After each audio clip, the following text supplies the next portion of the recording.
ರೇಣುಕಾಸ್ವಾಮಿ ಕೊಲೆ ಪ್ರಕರಣದಲ್ಲಿ ನಟ ದರ್ಶನ್ ಪರಪ್ಪನ ಅಗ್ರಹಾರ ಜೈಲು ಸೇರಿದ್ದಾರೆ. ಕಳೆದ 1 ತಿಂಗಳಿಂದ ಪರಪ್ಪನ ಅಗ್ರಹಾರ ಜೈಲಿನಲ್ಲಿದ್ದಾರೆ. ಜೈಲಿನ ವಾತಾವರಣಕ್ಕೆ ಹೊಂದಿಕೊಳ್ಳೋದಕ್ಕೆ ಸಾಧ್ಯವಾಗದೆ ದರ್ಶನ್ ಅವರು ಪರದಾಡ್ತಾ ಇದ್ದಾರೆ. ಜೈಲೂಟ ಸೇವನೆಯಿಂದ ಅವರ ಆರೋಗ್ಯದಲ್ಲೂ ಕೂಡ ಒಂದಷ್ಟು ಏರುಪೇರಾಗ್ತಾ ಇದೆ ಅನ್ನೋ ಮಾಹಿತಿ ಕೂಡ ಲಭ್ಯ ಆಗ್ತಾ ಇದೆ. ಈ ಹಿನ್ನೆಲೆಯಲ್ಲಿ ದರ್ಶನ್ ಪರ ವಕೀಲರು ಮ್ಯಾಜಿಸ್ಟ್ರೇಟ್ ಕೋರ್ಟ್ಗೆ ರಿಟ್ ಅರ್ಜಿಯೊಂದನ್ನು ಸಲ್ಲಿಸಿದ್ರು. ಮನೆಯೂಟಕ್ಕೆ ವ್ಯವಸ್ಥೆ ಕಲ್ಪಿಸುವಂತೆ ಒಂದು ರಿಟ್ ಅರ್ಜಿಯನ್ನು ಸಲ್ಲಿಸಿದ್ರು. ಆ ರಿಟ್ ಅರ್ಜಿ ಕೂಡ ವಜಾ ಆಗಿದೆ. ಇದೆಲ್ಲದರ ಮಧ್ಯೆ ನಾವು ಗಮನಿಸಲೇಬೇಕಾಗಿರೋದು ದರ್ಶನ್ ಅವರ ಪತ್ನಿ ವಿಜಯಲಕ್ಷ್ಮಿ ಮಾಡ್ತಾ ಇರುವಂತಹ ಕೆಲಸ.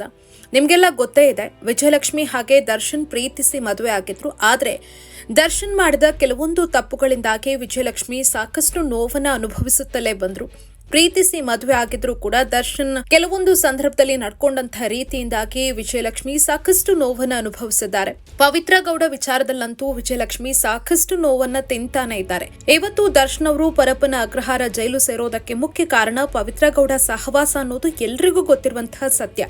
ಹೇಗಿರ್ಬೇಕಾದ್ರೆ ಇಷ್ಟೆಲ್ಲ ದರ್ಶನ್ ಮಾಡಿದ್ರೂ ಕೂಡ ವಿಜಯಲಕ್ಷ್ಮಿ ಮಾತ್ರ ಯಾವುದನ್ನ ಕೂಡ ಮನಸ್ಸಿನಲ್ಲಿ ಇಟ್ಕೊಳ್ಳದೆ ದರ್ಶನ್ ಅವರನ್ನ ಈ ಪ್ರಕರಣದಲ್ಲಿ ಬಚಾವ್ ಮಾಡೋದಕ್ಕೆ ಎಲ್ಲಾ ರೀತಿಯಾದಂತಹ ಪ್ರಯತ್ನಗಳನ್ನ ಮಾಡ್ತಾನೆ ಇದ್ದಾರೆ. ಕಾನೂನು ಹೋರಾಟ ನಡೆಸ್ತಾ ಇದ್ದಾರೆ. ಮತ್ತೊಂದು ಕಡೆ ನಿರಂತರವಾಗಿ ದೇವರ ಮೊರೆ ಹೋಗ್ತಾ ಇದ್ದಾರೆ. ನಿಜಕ್ಕೂ ಆಕೆಗೆ ಹ್ಯಾಟ್ಸ್ ಆಫ್ ಹೇಳಲೇಬೇಕು. ನಿಜವಾದಂತಹ ಪತ್ನಿ ಅಂದ್ರೆ ಆಕೆ ಪತ್ನಿಗೆ ಒಂದು ಅನ್ವರ್ಥ ನಾಮ ಅನ್ನೋ ರೀತಿ ಆಕೆ ನಡ್ಕೊಳ್ತಾ ಇದ್ದಾರೆ. ಪತ್ನಿ ಆದವಳು ಹೇಗಿರಬೇಕು, ಗಂಡನ ಕಷ್ಟ ಸುಖದಲ್ಲಿ ಹೇಗೆ ಭಾಗಿಯಾಗಬೇಕು ಅನ್ನೋದಕ್ಕೆ ವಿಜಯಲಕ್ಷ್ಮಿ ಅವರು ಬೆಸ್ಟ್ ಎಕ್ಸಾಂಪಲ್ ಅಂತಲೇ ಹೇಳಬಹುದು. ಈ ಹಿಂದೆ 13 ವರ್ಷಗಳ ಹಿಂದೆ ನಟ ದರ್ಶನ್ ಅವರು ವಿಜಯಲಕ್ಷ್ಮಿ ಅವರ ಮೇಲೆ ಹಲ್ಲೆ ಮಾಡ್ತಾರೆ. ಮಾರಣಾಂತಿಕ ರೀತಿಯಲ್ಲಿ ಹಲ್ಲೆ ಆಗತ್ತೆ, ಸಾಕಷ್ಟು ಗಾಯ ಆಗತ್ತೆ ವಿಜಯಲಕ್ಷ್ಮಿ ಅವರಿಗೆ. ಈ ಪ್ರಕರಣಕ್ಕೆ ಸಂಬಂಧಪಟ್ಟಂತೆ ದರ್ಶನ್ ಜೈಲು ಪಾಲಾಗ್ತಾರೆ. ಆ ಸಂದರ್ಭದಲ್ಲೂ ಕೂಡ ವಿಜಯಲಕ್ಷ್ಮಿ ಅವರು ಎಲ್ಲವನ್ನ ಮರೆತು ದರ್ಶನ್ ಅವರನ್ನ ಜೈಲಿಂದ ರಿಲೀಸ್ ಮಾಡೋದಕ್ಕೆ ಎಲ್ಲಾ ರೀತಿಯಾದಂತಹ ಕಾನೂನು ಹೋರಾಟವನ್ನ ಮಾಡಿ ಯಶಸ್ವಿ ಆಗ್ತಾರೆ.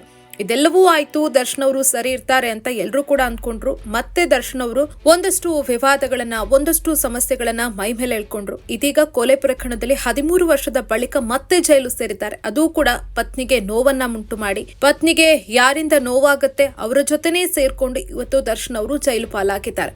ಹೀಗಿದ್ರೂ ಕೂಡ ಗಂಡ ಪದೇ ಪದೇ ತಪ್ಪು ಮಾಡ್ತಾ ಇದ್ರೆ, ಸಾಕಷ್ಟು ನೋವನ್ನ ಕೊಡ್ತಾ ಇದ್ರು ಕೂಡ ವಿಜಯಲಕ್ಷ್ಮಿ ಇದ್ಯಾವುದನ್ನ ಕೂಡ ಮನಸ್ಸಿಗೆ ಹಾಕಿಕೊಳ್ಳದೆ ನಾನು ಕೈ ಹಿಡಿದ ಪತಿ ಚೆನ್ನಾಗಿರ್ಬೇಕು ಅನ್ನೋ ಕಾರಣಕ್ಕೆ ಕ್ಷಮೆಯ ಧರಿತ್ರಿ ಆಗಿದ್ದಾರೆ.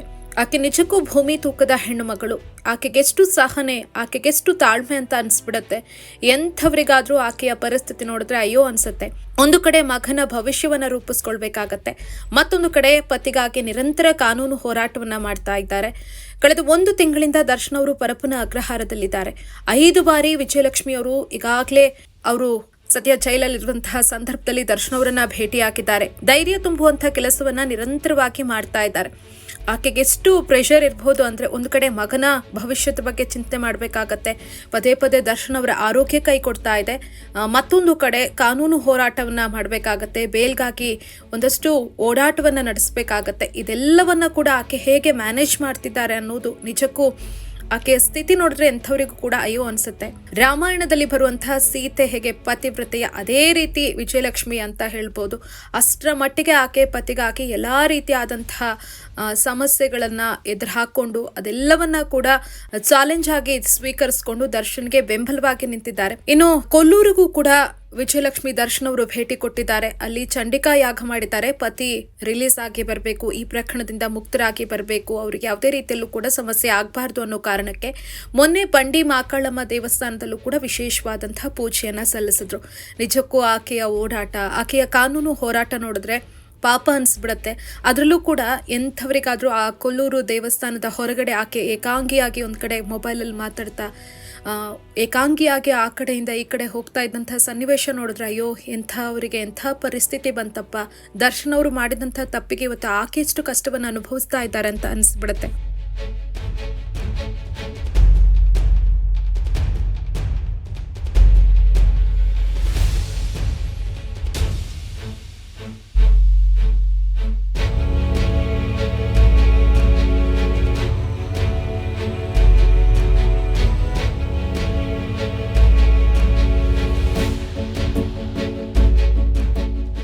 ಇನ್ನು ದರ್ಶನ್ ಅವರ ತಾಯಿ ಮೀನಾ ತೂಗುದೀಪ್ ಅವರ ಬಗ್ಗೆ ಕೂಡ ಹೇಳಲೇಬೇಕು. ಮಗನಿಂದ ಎಷ್ಟೇ ನೋವಾಗಿದ್ರು ಕೂಡ ಮಗನನ್ನು ಅವರು ಸಾಕಷ್ಟು ಕಷ್ಟಪಟ್ಟು ಬೆಳೆಸಿದ್ರು. ಪತಿ ಹೋದ ನಂತರ ಅದೆಲ್ಲ ಜವಾಬ್ದಾರಿ ಅವರ ತಲೆ ಮೇಲೆ ಬಿದ್ದಿತ್ತು. ದರ್ಶನ್ ಕೂಡ ತಾಯಿಗೆ ಬೆಂಬಲವಾಗಿ ನಿಂತಿದ್ರು. ಆದರೂ ಕೂಡ ಮಗನನ್ನ ಒಬ್ಬ ಸ್ಟಾರ್ ಮಾಡುವಲ್ಲಿ ಅವರ ಪಾತ್ರ ಬಹುಮುಖ್ಯವಾದ್ದು. ಅಂಥ ಮಗ ಮಧ್ಯದಲ್ಲಿ ನನ್ನ ಜೊತೆ ಮುನಿಸ್ಕೋತಾನೆ, ಮಾತು ಬಿಡ್ತಾನೆ, ಈ ಥರ ತಪ್ಪು ಮಾಡಬೇಡ ಅಂತ ಹೇಳಿದ್ರು ಕೂಡ ಮತ್ತೆ ಅದೇ ತಪ್ಪನ್ನು ಮಾಡಿ ಒಂದಷ್ಟು ವಿವಾದಗಳನ್ನು ಮೈಗೆಳ್ಕೊಳ್ತಾನೆ ಇರ್ತಾನೆ. ಹೇಗಿದ್ರೂ ಕೂಡ ಅವರು ಜೈಲಿಗೆ ಸೇರಿದಂಥ ಸಂದರ್ಭದಲ್ಲಿ ಎಲ್ಲವನ್ನ ಮರೆತು ಮೀನಾ ತೂಗುದೀಪ್ ಅವರು ಬರ್ತಾರೆ. ದಿನಕರ್ ತೂಗುದೀಪ್ ಕೂಡ ಅಣ್ಣನಿಂದ ಒಂದಷ್ಟು ಬೇಜಾರಾಗಿದ್ರು ಕೂಡ ಅದೆಲ್ಲವನ್ನ ಮರೆತು ಅಣ್ಣನಿಗೋಸ್ಕರ ಇವತ್ತು ಅತ್ತಿಗೆಯ ಜೊತೆ ನಿಂತು ಕಾನೂನು ಹೋರಾಟವನ್ನು ಮಾಡ್ತಾ ಇದ್ದಾರೆ. ಅದರಲ್ಲೂ ಕೂಡ ಮುಖ್ಯವಾಗಿ ವಿಜಯಲಕ್ಷ್ಮಿ ಮಾಡ್ತಾ ಇರುವಂತಹ ಕಾನೂನು ಹೋರಾಟ, ಆಕೆ ಮಾಡ್ತಾ ಇರುವಂತಹ ಪ್ರಯತ್ನಗಳನ್ನು ನೋಡಿದ್ರೆ ಆಕೆಗೆ ಹ್ಯಾಟ್ಸ್ ಆಫ್ ಹೇಳಲೇಬೇಕು.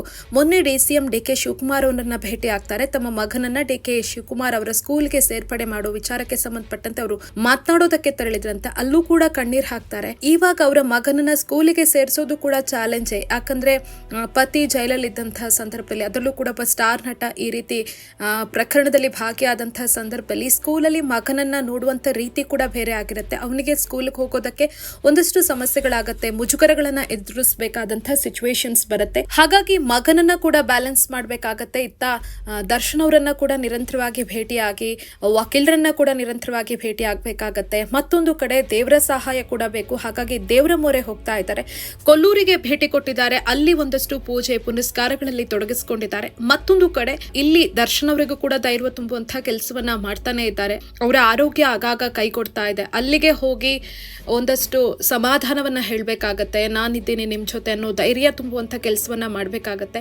ದರ್ಶನ್ ಇವಾಗ ಚೆನ್ನಾಗಿ ಅರ್ಥ ಮಾಡ್ಕೋಬೇಕಾಗತ್ತೆ. ಏನೇ ಸಮಸ್ಯೆಗಳಾದರೂ ಕೊನೆಗೆ ನಮಗೆ ಬರೋದು ನಮ್ಮ ಕುಟುಂಬ, ನಮ್ಮ ಪತ್ನಿ, ಮಕ್ಕಳು, ಅಪ್ಪ ಅಮ್ಮ, ಇಂಥದನ್ನ ಅರ್ಥ ಮಾಡ್ಕೋಬೇಕು. ಯಾಕಂದ್ರೆ ಇವತ್ತು ದರ್ಶನ್ ಜೊತೆ ಯಾರೂ ಇಲ್ಲ. ಇವತ್ತು ಕಾನೂನು ಹೋರಾಟ ಮಾಡ್ತಾ ಇರೋದು ದರ್ಶನ್ ಅವರಿಂದ ಒಂದಷ್ಟು ಅವಮಾನ, ನೋವಾಗಿದ್ದಂಥ ಅವರ ಪತ್ನಿಯೇ ಎಲ್ಲವನ್ನ ಮರೆತು ಇವತ್ತು ನನಗೆ ಪತಿಯೇ ಮುಖ್ಯ ಅಂತ ಎಲ್ಲಾ ರೀತಿಯಲ್ಲೂ ಕೂಡ ಅವರಿಗೆ ಸಪೋರ್ಟ್ ಮಾಡ್ತಾ ಇದ್ದಾರೆ. ಹಾಗಾಗಿ ದರ್ಶನ್ ಇನ್ನಾದ್ರೂ ಅರ್ಥ ಮಾಡ್ಕೋಬೇಕಾಗಿದೆ ತನ್ನ ಪತ್ನಿಯ ವ್ಯಾಲ್ಯೂ ಏನು, ತನ್ನ ಕುಟುಂಬದ ವ್ಯಾಲ್ಯೂ ಏನು ಅಂತ. ದರ್ಶನ್ ಜೊತೆ ಸಾವಿರಾರು ಫ್ರೆಂಡ್ಸ್ ಇದ್ದಿರ್ಬೋದು ಈ ಮೊದಲು, ಆದ್ರೆ ಇವತ್ತು ದರ್ಶನ್ಗೆ ಕಾನೂನು ಹೋರಾಟಕ್ಕೆ ಹಾಗೆ ಅವರಿಗೆ ಬೆಂಬಲವಾಗಿ ನಿಂತಿದ್ದು ಎಲ್ಲಾ ಸನ್ನಿವೇಶಗಳನ್ನ ಕೂಡ ಎದುರಿಸೋದಕ್ಕೆ ಅವರ ಪತ್ನಿ, ಹಾಗೆ ಅವರ ಸಹೋದರ, ಅವರ ತಾಯಿ, ಹಾಗೆ ಅವರ ಕುಟುಂಬ. ಹಾಗಾಗಿ ದರ್ಶನ್ ಇನ್ನಾದ್ರೂ ಅರ್ಥ ಮಾಡ್ಕೋಬೇಕು, ಏನೇ ಸಮಸ್ಯೆಗಳಾದ್ರೂ ಕೊನೆಗೆ ಬರೋದು ನಮ್ಮ ಕುಟುಂಬವೇ. ಹಾಗಾಗಿ ಕುಟುಂಬದವರಿಗೆ ಯಾವತ್ತೂ ಕೂಡ ನೋವುಂಟು ಮಾಡುವಂತಹ ಕೆಲಸವನ್ನ ಮಾಡಬಾರ್ದು ಅಂತ.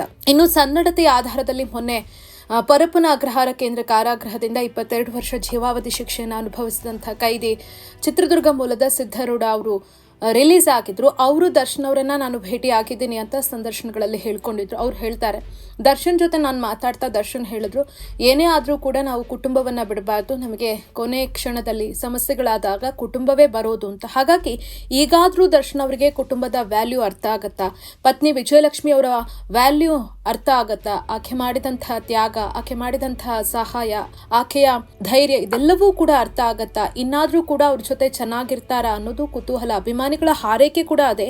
ಇನ್ನಾದ್ರೂ ಕೂಡ ನಮ್ಮ ಬಾಸ್ ಹೊರಗಡೆ ಬಂದ ಬಳಿಕ ವಿಜಯಲಕ್ಷ್ಮಿ ಅವರ ಜೊತೆ ಚೆನ್ನಾಗಿರ್ಲಿ, ಕುಟುಂಬದ ಜೊತೆ ಚೆನ್ನಾಗಿರ್ಲಿ, ಪವಿತ್ರ ಗೌಡ ಸಹವಾಸದಿಂದ ದೂರ ಇರಲಿ, ಹಾಗೆ ಒಂದಷ್ಟು ಸ್ನೇಹಿತರ ಸಹವಾಸದಿಂದ ಚೆನ್ನಾಗಿರ್ಲಿ, ಒಳ್ಳೊಳ್ಳೆ ಸಿನಿಮಾಗಳನ್ನ ಕೊಡ್ಲಿ, ಇಂತಹ ಪ್ರಕರಣಗಳು ಇನ್ನೂ ಮರುಕಳಿಸದಿರಲಿ ಅಂತ ಅವರ ಅಭಿಮಾನಿಗಳು ಕೂಡ ಹಾರೈಸಿದ್ದಾರೆ.